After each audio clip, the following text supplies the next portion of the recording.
Hi, Steve. Hello again, Joe. Nice to be chatting with you yet again. Yeah, we're back again. Yeah. Who would have thought? Yeah. So we're back to pick up the threads from last time and to kind of carry on the conversation, which I'm really looking forward to today. I got so much out of chatting with you last time, and I think we both feel that we've kind of learning lots through the conversation. Yeah, it's definitely opening up. I suppose learning as we go a little bit as well. Sort of, it just sparks a few extra thoughts and a few little rabbit warrens to kind of tunnel down as well. So it's it's interesting to see sort of where we get to with this. Yeah, I completely agree, and I'm enjoying everything so far. So we're picking up the threads from last time, but going to take on diving a bit more into that role of the Chief Delivery Officer, and especially that element that we mentioned a few times last time, which is the strangeness of it, how unusual it is. I mean, it seems obvious because you have a delivery person in every delivery team, whatever they're doing, but there's something about this particular role, this seniority, which is strange. And I think both of us feel that it's a good thing to pick up some of those threads and then develop them a little bit more in this conversation. Yeah, I think what I've found is that you've got to be sort of many things to many people, and it's how does one person achieve that? Exactly. Yeah. How do you get that mix in one person? Yeah. So, as before, we're going to be talking about this in two takes, as it were, two bits. We're going to talk about one element first of all, which is particularly picking up the thread from last time about how the CDO has to look in multiple directions at the same time and has multiple responsibilities. And then at the second half of the episode, we'll be looking we'll be diving a bit deeper into some of those traits, some of those skills and characteristics that are so important, all of which will form the basis of further episodes in due course, with a really deep dive into each one specifically. But here we're going to try and connect the dots between a few of them and why it is that those connect together into the strangeness. Which is cool. I'm really looking forward to this. It's a really interesting subject. Yeah, definitely. There's a lot to sort of dig into. I'm quite keen as well to sort of talk about, what would make a good CDO, what would make a bad CDO, and perhaps, sort of help other people perhaps just understand, also be able to identify as well themselves what sort of makes you successful in the role, and what would make you, I guess, a challenge in the role as well. Yeah, definitely for those of us aspiring towards those kind of directions. Absolutely. Yeah, definitely.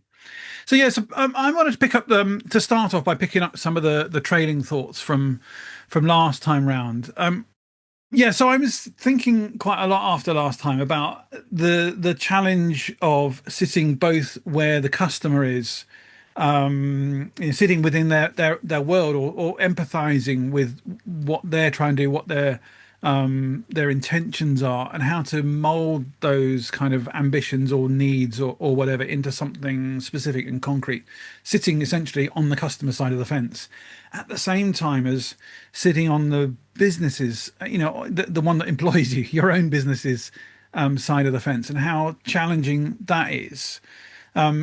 I was meditating on it, if that's the right word, ruminating on it last night as I was falling off to sleep, and thinking, actually, there was one particular example that I had that I thought maybe I could describe a bit to you, Steve.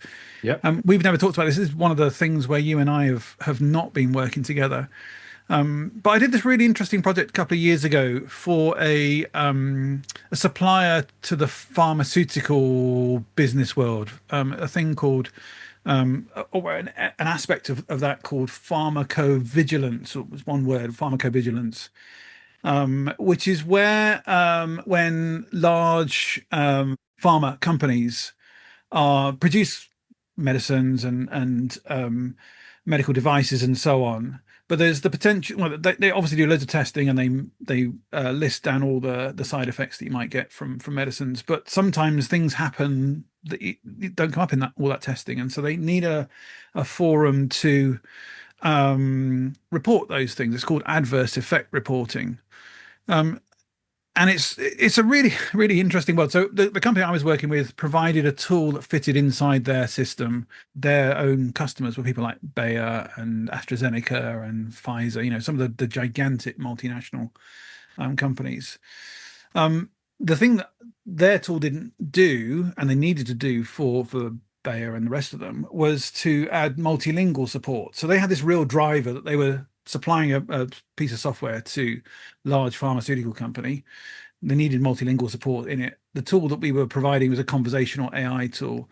Didn't have support for multiple languages. You could do one language at a time, but you couldn't do multiple languages within one instance. Totally understand why clients would want to have multilingual support. So it made sense for the business as a business need to add that feature to the system. So our own business wanted to add support for internationalization. But then I'd come from a world, in fact, the world that you and I met in, the Drupal world, open source software, had really good support for internationalization. I'd used it previously at Oxfam International. I knew it was really good. I knew, how it should be done, how it could be done.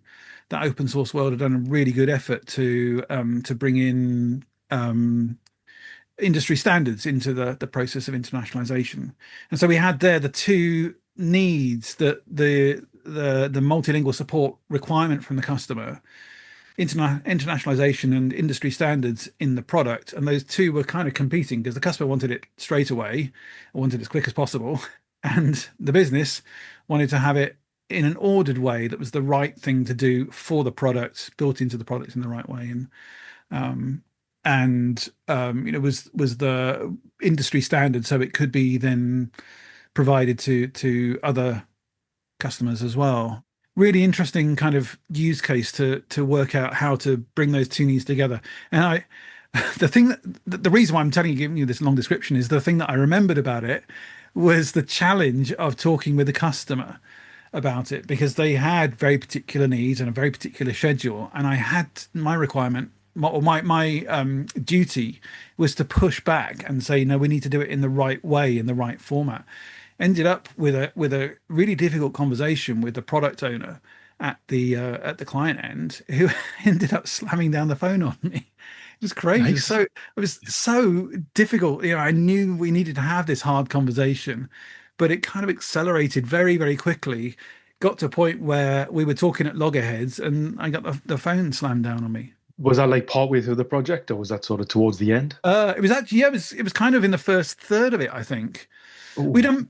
Yeah, exactly. Yeah. And so there's me having had the phone slammed down on me quite early on in the project. We were deep in the middle of code at the time, but not very advanced. And I was thinking, have I screwed all this up? Have I completely made a mess for us? Are we going to burn this client relationship because I've made a boo-boo? So did you have to pick the phone back up then? I guess basically you had to build that relationship. Yeah, exactly. That was I realized that I basically needed to do the running. I needed to be the one who made contact and said, we needed to talk, but I'm really sorry that I'm brought things to such a combustive point, and sorry for what I said that was problematic, but let's keep talking. Let's work our way through it, because there is something going on here that we can work through nonetheless. I can't remember quite. This is revisionist history, isn't it? I'm painting myself in a much better light than I was back then. But yes, I basically wouldn't let it go. I didn't drop it, and we did manage to, I think about an hour later, once we cooled off, managed to have another call, talk through why we'd misunderstood each other, and what we could do about it, and how we could progress. But yeah, really interesting. I just realized I had a very specific example of that, of how sitting with the customer, understanding their needs, but also sitting with the business and trying to be a strong advocate for what's right for the product, or the business at the same time. And I think that's a good example of what a CDO is doing for the team as well. So there can be some conversations going ahead in the background that involve the team, but the team doesn't have to be part of them. And sometimes it's you're trying to build up a relationship with somebody. It might be a bit of a, there might be a, you might be on a bit of a bumpy road with them as well. You might be clashing for whatever reason. It could be good reasons as well. It's just that, your two ideas, so that you're bumping heads on those ideas. I've had Yeah, examples in actually, the and past. even to this day, I don't know how many of the team know that I had that issue. I definitely talked to one colleague fairly soon afterwards to explain what had gone on, and I think I'd managed to resolve it in the time in between because we only did a short cooling off period, as it were. Yeah. But yeah, even to this day, I'm not sure how many of my team know that we that But happened. that's a good thing. You've probably, I'm saying that you've done your job there in that instance, because Thank you. if there's going to be noise in the background, but I think CDO, you're trying to keep that noise away from the team because it's not necessary for the team to get involved. So I think if you can sort of have those conversations quietly, you've resolved them one way or another, then the team's just left to kind of crack on with whatever the priorities are on their end. And yeah, I think that's when you sort of put up this fence, isn't it, around the team, this Yeah. kind of protection that you are kind of the shit umbrella, if you like. You shelter them from everything that's coming down from above, and that's exactly what you should be doing in that role. Yeah, yeah. And I do wonder whether had I not had that level of seniority, whether I would have reacted differently in that situation, and whether being pretty senior at the time meant that I was able to say, but the right thing to do is this, and the thing that I need to do as the one leading this particular project is have the difficult conversations, but also make sure that you don't burn bridges catastrophically. Yeah, but you should be, and that's part of you know that should be in your toolkit, shouldn't it? Being able to have those difficult conversations, especially if you feel quite strongly about something, you need to Mm. be able to put that point across. But it's how you put the point across and maintain the relationship at the same time. Yeah, yeah, yeah. That what you mentioned there about protecting the team, I think is that kind of third dimension that we didn't talk about on the previous episode. We talked about sitting with the client, we talked about sitting in the business, but there's this third bit, as you say, in the middle, which is the team doing the thing. Yeah. And as delivery principles generally, especially as the CDO, having an overview of all of this stuff, it's really important to understand that teams doing things need certain stuff. And often that means good decisions made in a timely manner so that they get the kind of materials, as it were, for their work coming through. Sometimes that's, as in this one in particular, I think it was the space needed to do the work because what they were doing was a really fundamental rewrite of the language system of this conversational AI tool, which was difficult cognitive work, hard thinking, big problems. They were really fortunate to have a sort of a master builder kind of leading the technical aspects of the project, a guy who'd built a lot of that language system, leading it all through. But there was loads of junior engineers on the project as well who didn't have that depth, and so they needed to work closely together without noise from a noisy customer coming constantly asking questions, badgering them about timelines and so on. Yeah, well, it's not about, that's the engineering side, isn't it? That's not about sort of bringing in sort of user experience. It's about people just having a big problem to solve, give them the time and space to do that. Yeah, yeah. And there's sometimes I think where it can be helpful to have a close connection between the customer and the engineers or Oh, whoever yeah, who's doing a absolutely, thing. yeah. And certainly when you and I were working in government works, Steve, years back, Yeah. that was quite common. It was really common.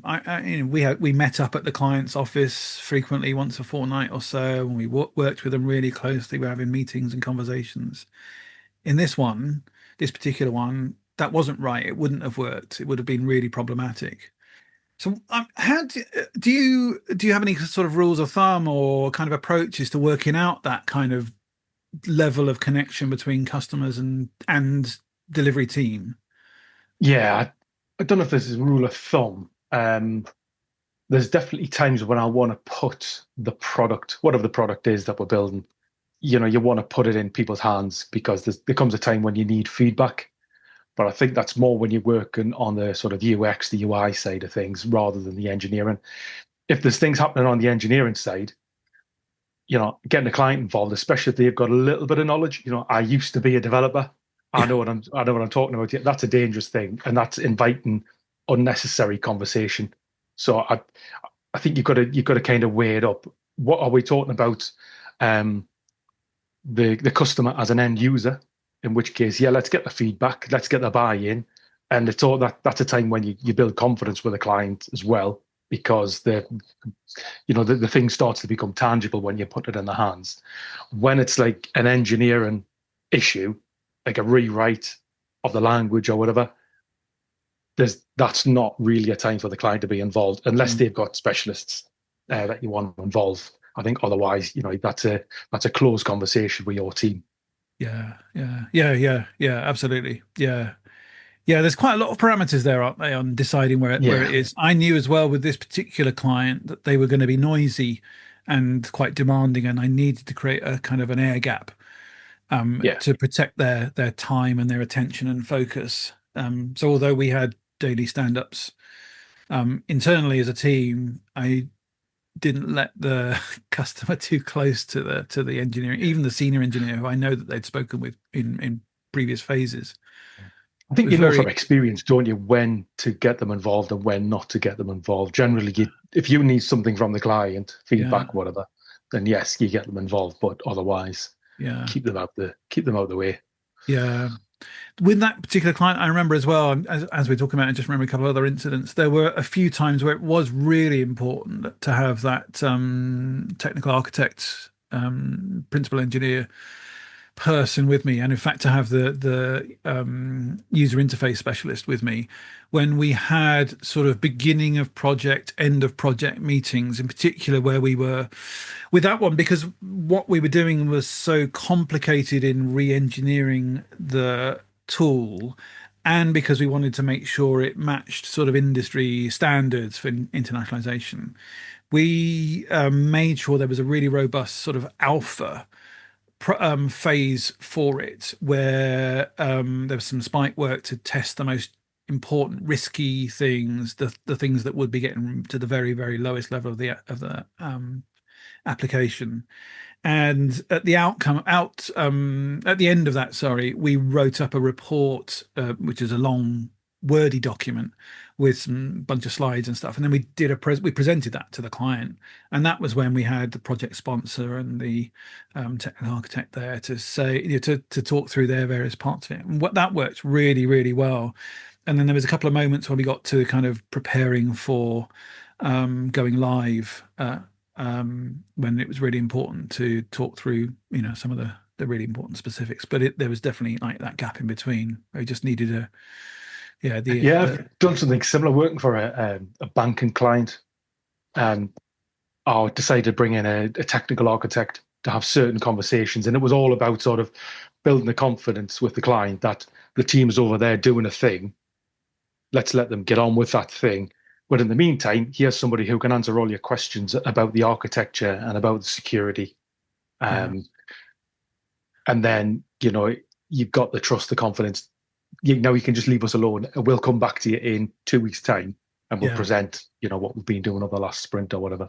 Yeah. So it's, I think you've just got to sort of choose your battles. Sometimes you need to sort of bring out the big guns to have those more difficult conversations, the more technical conversations, and just so that you can let the rest of the team just kind of crack on with whatever they're doing. Yeah, definitely. And I think that's kind of why we both felt it was really important to come back to this trailing thought from last episode, that there's that three-way advocacy.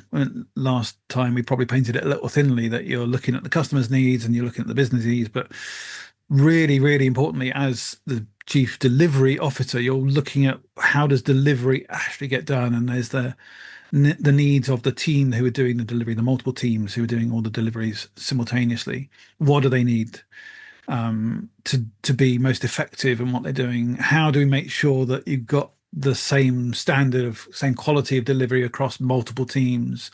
How do you connect them together to make sure that they are, passing on knowledge, passing on capability, working out whether you need to swap out some personnel from time to time to make sure there's kind of crossfit, all those sorts of things. And it's that three-way. It's really complicated, but really three-way advocacy that you're holding in a creative tension, really, as CDO. Yeah, and when you start doing things, you start working on bigger projects as well. For example, you have to then start scaling your project, scaling the team. I think you need to look at different frameworks for that. So something like SAFe, when you're scaling Scrum teams, that introduces different roles as well. So you've got your portfolio manager who's responsible for the I guess the what you're delivering. You have the epic owners. So if you imagine you're sort of sharing out responsibility across a bigger team there, and you're introducing more levels of leadership within there. Then you have, I suppose, the example I gave before about bringing up the big guns, the technical architects. You might have an enterprise architect as part of that team as well. So, these are all people who support the CDO. That this is where the CDO lead has confidence in the team. And it gives responsibility to the team as well to be making some of these big decisions, because when you get to a project of that size, you can't be too involved in all those different areas. So I think, you start scaling up, you bring in a good structure within the team with the different responsibilities. And I think that's a good way to kind of maintain control whilst you sort of keep an eye on all three of those areas, the business, the customer, and the team itself as well. Yeah, yeah. Yeah, echoes there of what we were talking about last time, that the needs in this role that you have in a small business, a medium business, a large business, and a very large business. Mm. But also when you're dealing with projects that are bigger as well, projects that have more people working on them, but also last for longer and the budgets are bigger. Yeah. You just need a different set, a different configuration, and the skills that you then need as a CDO need to scale to go with them. Okay, I think we'll call that for a little moment, and we'll take a break. And then when we come back, we're going to return back to the actual role themselves and of the CDO in terms of the fundamental skills that are needed in the position, and talk about some of them in a bit more detail than we've done on the previously, with a view to expanding them in later episodes. So yeah, on that, we'll take a short break. See you in part 2.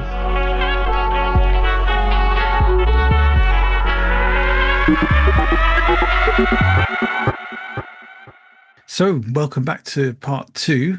And in the second half of the show, we're going to talk a bit more about some of those fundamental skills that we've kind of intimated about previously. We've suggested that there's some key things that distinguish a high performance chief delivery officer, delivery principal from others.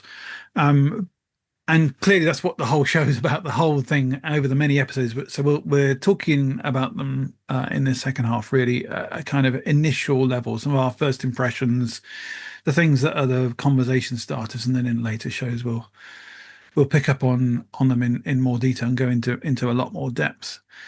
But yeah, I just think, well, both of us have thought, haven't we, Steve, that there's some really distinctive skills that are so important for this role in particular.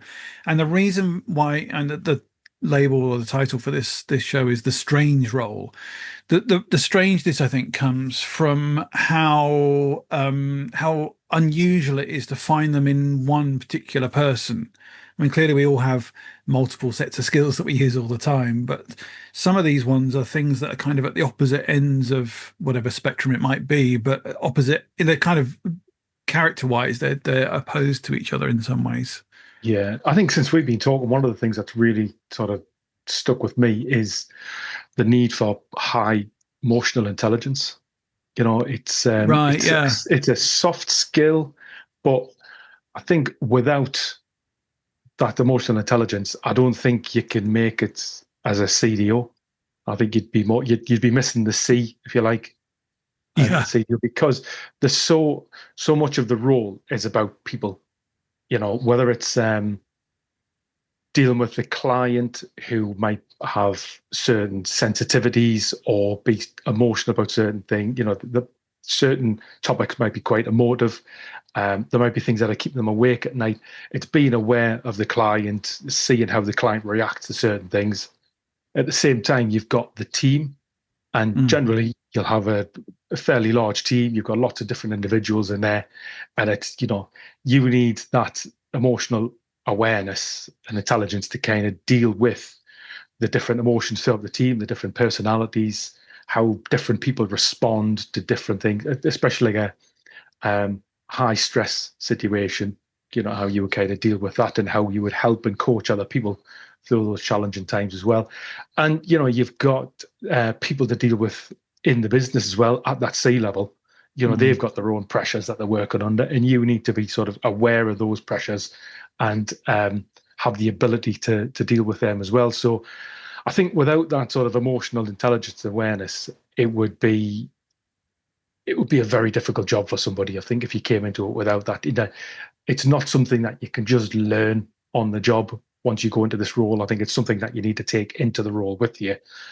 And I hate the term hit the ground running, but sort of be able to kind of dive straight in there, because the chances are you're going to inherit certain things that you're just going to have to deal with from day one. So yeah, that's a big one for me. In your experience, then, you think it's something that's kind of fairly intrinsic in someone's character anyway, rather than something you can learn on the job? Or do you think there are dimensions to which emotional intelligence is something you can develop and grow in? Yeah, I think it's something that you've got to develop and grow all the time. I think it's right. I think you've probably already got quite a good interest in people. You've already been taken, the chances are you've been in a role where, or in roles throughout your career, and you've probably enjoyed coaching people, supporting people. You might be a line manager. You might manage people's personal development plan. You might put together a personal development plan for people. And I think you might be the person that people start to turn to when they've got a problem, whether it's personal or professional or whatever. I think you'll be that kind of person. So you'll have your day job, and then you'll also take an interest in the people around you, whether that's the people in your team, whether it's the wider business, whether it's the client. I think you've already, possibly without even thinking about it too much, I think you've already sort of started to develop those skills. You need I would say quite a high level of experience there and skill.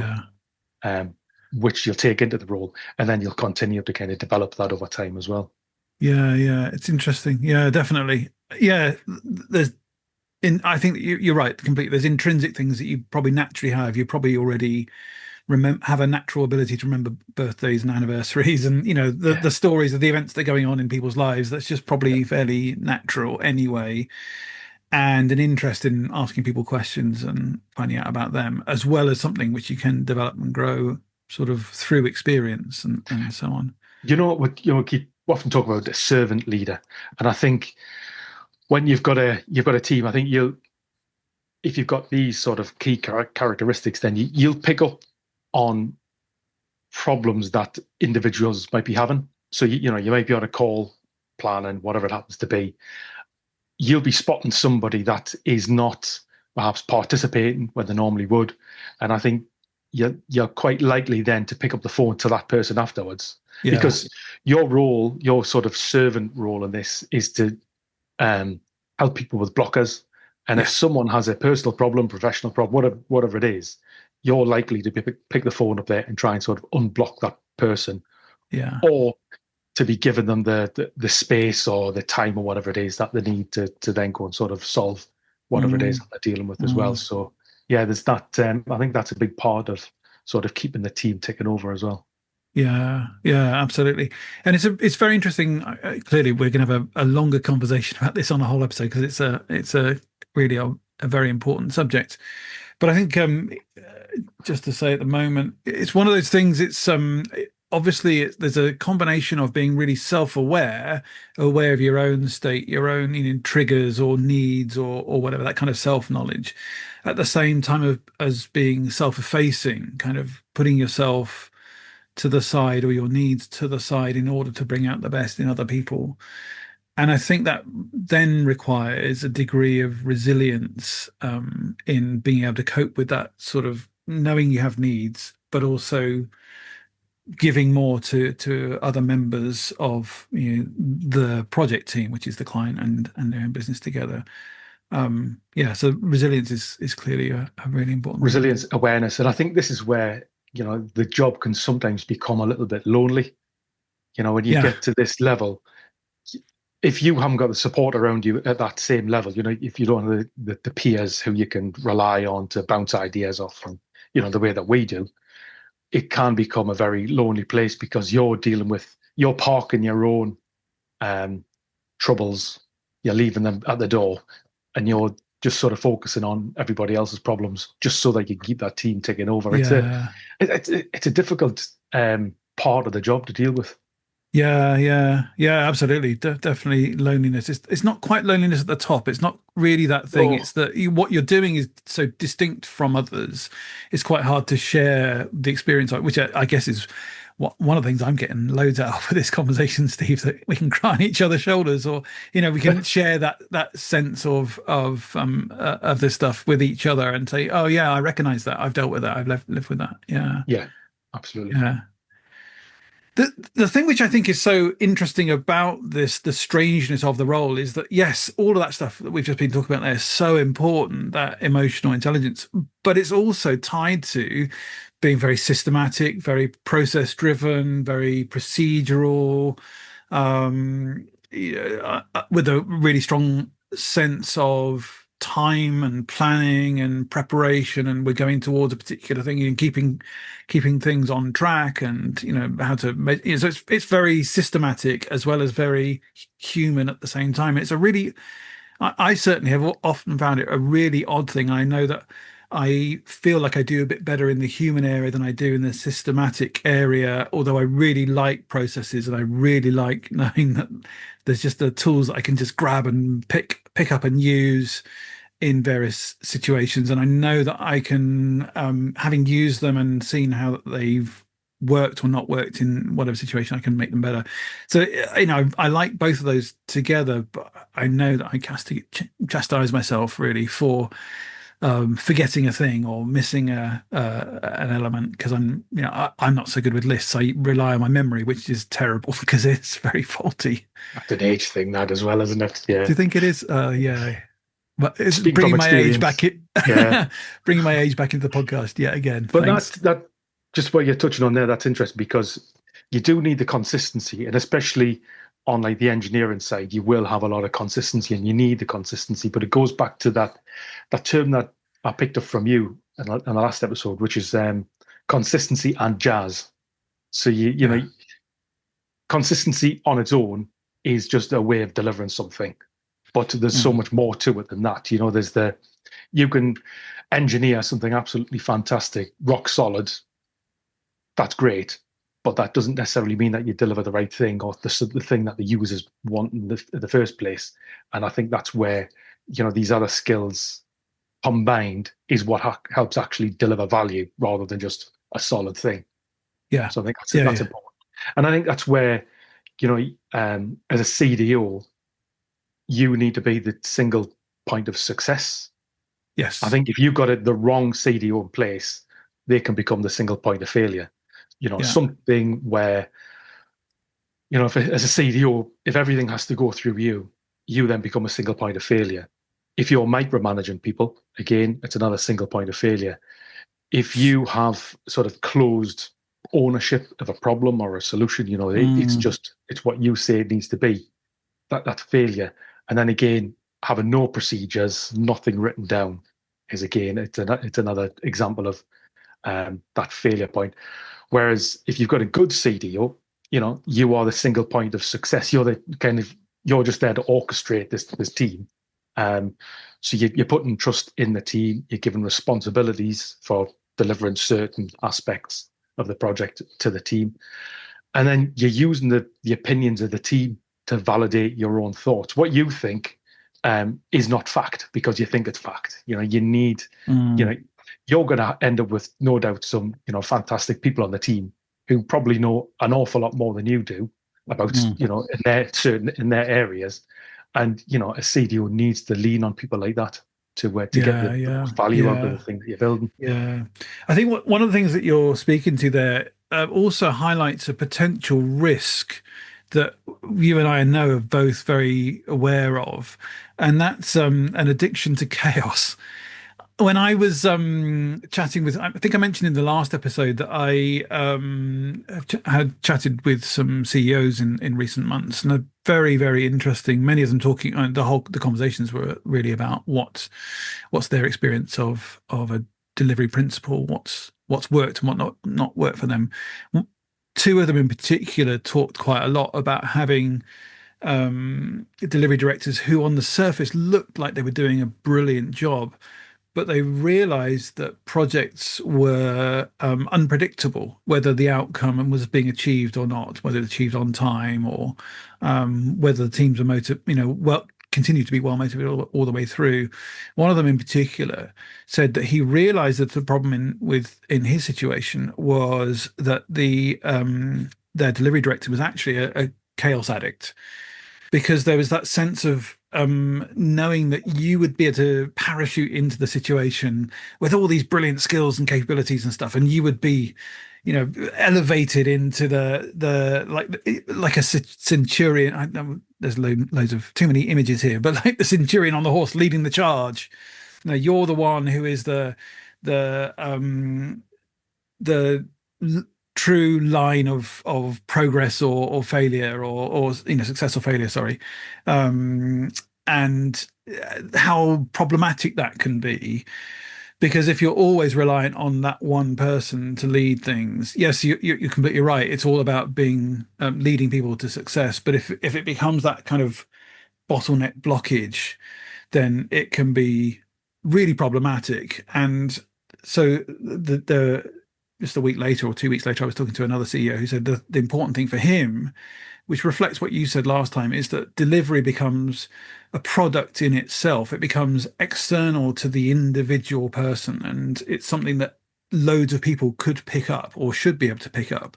In principle, almost anyone should be able to pick up, because those systems are so well understood, well documented, so easy to use. And that's maybe a way of potentially, or making sure that you avoid that chaos monkey, or someone who creates chaos Yes. in order to come in and be the savior, who there's another image, a knight in shining armor who turns up Yeah. and fixes everything. And you don't want that as a business. It's not healthy as a business. No, no. And I think, yeah, I mean, there's a couple of examples I can think of where, um, you've got a particular event has happened at work, and looking at watching two senior colleagues operate in different ways. One of them came in a bit like the Tasmanian devil, spinning, right?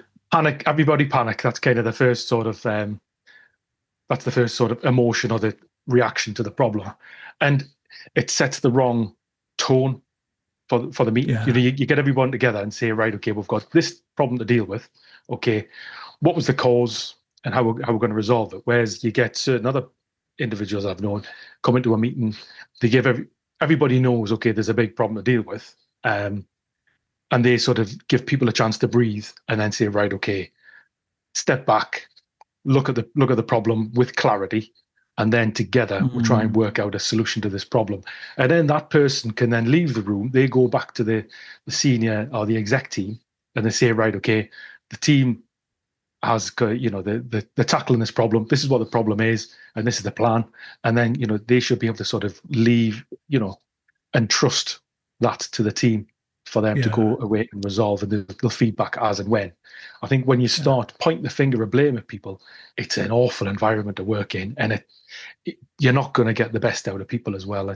And again, it comes back to that sort of emotional awareness that you need to have with the team in terms of setting the right tone, the right environment for people to operate in. Yeah. Yeah. Yeah. Absolutely. There's a couple more things. Clearly, we need to have a longer conversation about that one. Yeah, All such an important aspect. but I think there's a couple more really good things to talk about on this episode, and then we can pick them up later. One is that dimension of communication. It's a necessary part of so many jobs, but there's a really unusual thing I think about the role of a CDO, where communication is so baked into what you have to do in the role. There's so many different ways in which you have to communicate. And we've obviously touched on a couple. There's the interpersonal, when you're just talking one to one or one to, where there's there's a lot of importance on that interpersonal communication, where you're talking to the product owner and the customer, or you're talking to your lead architect, or whoever it might be, talking to your chief exec.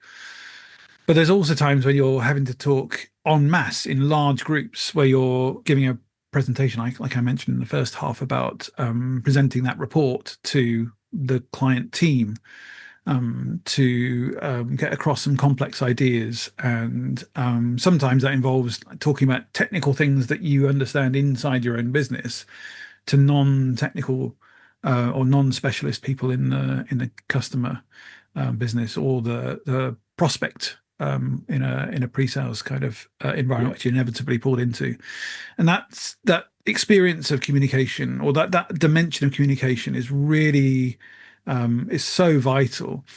It's quite hard to overstate, and I'm really grateful. One of my when I finished university, I trained to be a teacher.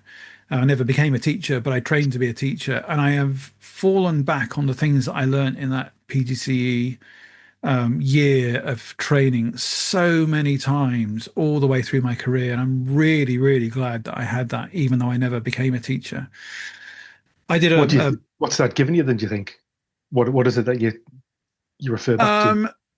So a lot of things, and we could probably unpack them on a future episode. But I think what it's certainly given me the idea that when you're going into a thing, you've got a plan. You know what you're going to talk about, so you can probably talk on the hoof on the basis that you've got a plan already. You know what that plan is. So every lesson in the school has a teaching plan. But also, that with the audience there in the classroom, the classroom of kids there, that you've got kids of different abilities and different interests in the subject you're getting across, and different levels of knowledge, because some may have attended previous lessons or whatever. And so you're always going in knowing you're having to communicate at multiple levels. And then just the simple fact of being able to stand up in front of a group, and a group of marauding kids in a classroom, or stand up in front of a group of people you don't know in a presentation, a sales pitch, or a report presentation, or a workshop, or whatever environment it is. Having done it enough times and had that teaching background to lean on, it's just it's been really, really important for me. Yeah, I think what that leads into a little bit is, or leans into, is something you've talked about before, which is management by walking around. I quite like that term. So rather than, getting, this is where, for me anyway, it's my understanding is that, you're literally wandering around the team. You might sit with people, just have conversations. You're sort of learning through osmosis. You're talking to people individually about their aspect of what they're delivering in terms of how that fits in with the bigger picture, getting to know individuals in the team as well, because you're making yourself more accessible. And I think that's really important, because you do need to be able to sort of have relationships with the people in your team as well. So I think that's a big deal for me, just being visible, walking around, being able to sort of share the plan, talk about the plan, making sure that people are still on board with it as well. I think that's for me, it's a vital part of the communication with the team. Yeah, absolutely. And in one of my recent work experiences, one thing that I saw clearly lacking, I was really disappointed that in that business, the chief exec never joined a meeting with a client when I was in it. It wasn't a very big business. But given, as we said in the last episode, given that the client's view of your business is so formed by their experience of delivery, to not join a meeting and not be present there, I was astonished, really. It's a perception of that oversight. I think it's a perception of importance as well, isn't it? If the chief executive at a small business, like you say, attends a client meeting, that says a lot to the client to say, these people obviously value me as a client. It doesn't take much. There's not a lot of effort involved, but it goes a long way. Yeah, and also the chief exec understanding what the delivery team is up to and Yeah, what it's like for them, what work is like for them. Yeah, yeah, yeah. And I think just the one sort of last thing I wanted to touch on in this section before we maybe bring this episode to a close is the that necessity of being outcome focused, which I think is a really powerful thing. And again, reiterated to me when I was talking with these CEOs of digital agencies in the last couple of months. Um, Many of them said that they'd had to go through a process of professionalizing as the business grew into something really substantial, something of global impact in the scale.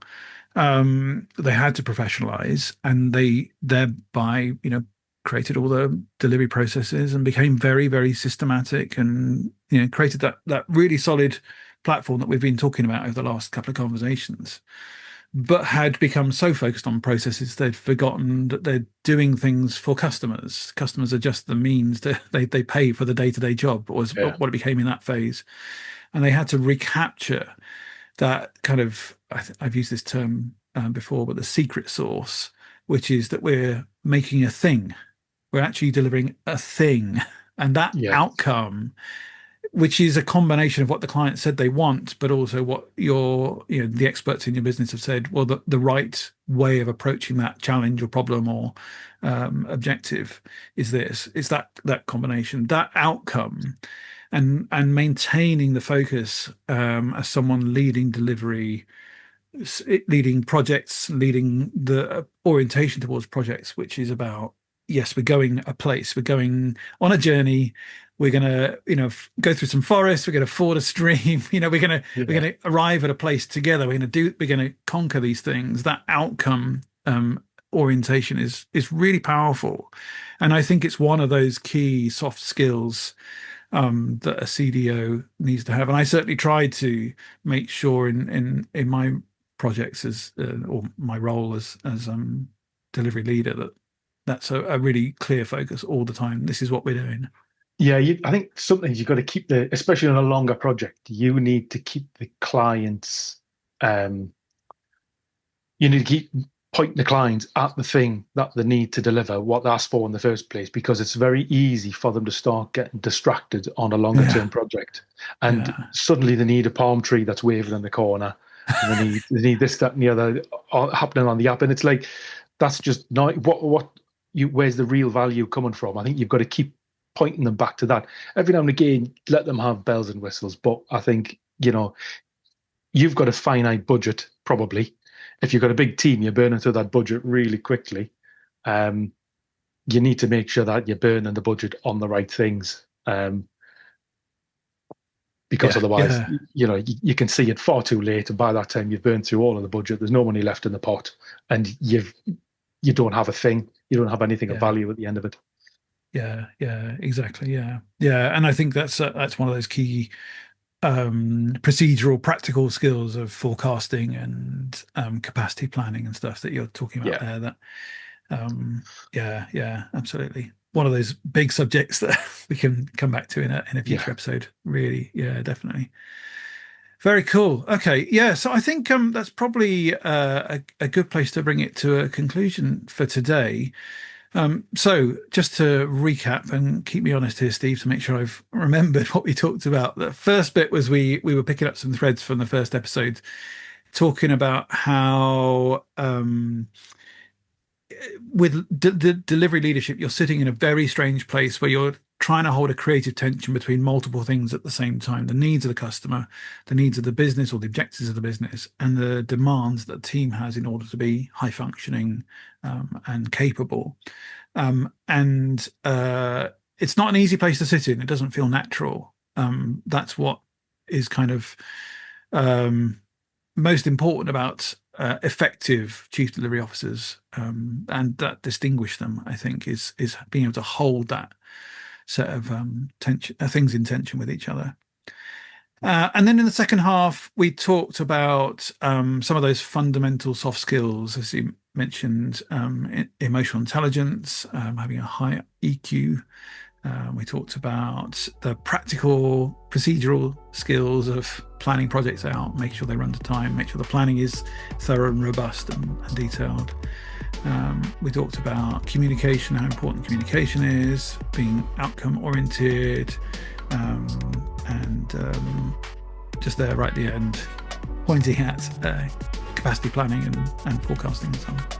Yeah, so basically just a lot of balancing a lot of different things whilst focusing on the needs of other people and trying to park your own needs. Yeah. And within all of that, what thing we're saying in this episode overall is that having all of those things in an individual is very unusual. And it also means that this role is a strange role. Brilliant, but strange as well. And yeah, that's what makes it so interesting, I think. Ooh, yeah. So with that, I think that brings us to the end of this conversation for today. So we'll say thank you very much to you all for listening. You can find out more at deliverthatpodcast.com, and we'll be back very soon for episode 3. Nice one. Thanks, Joe. Cheers, Steve. Thanks, everyone else. Bye for now. Cheers for now.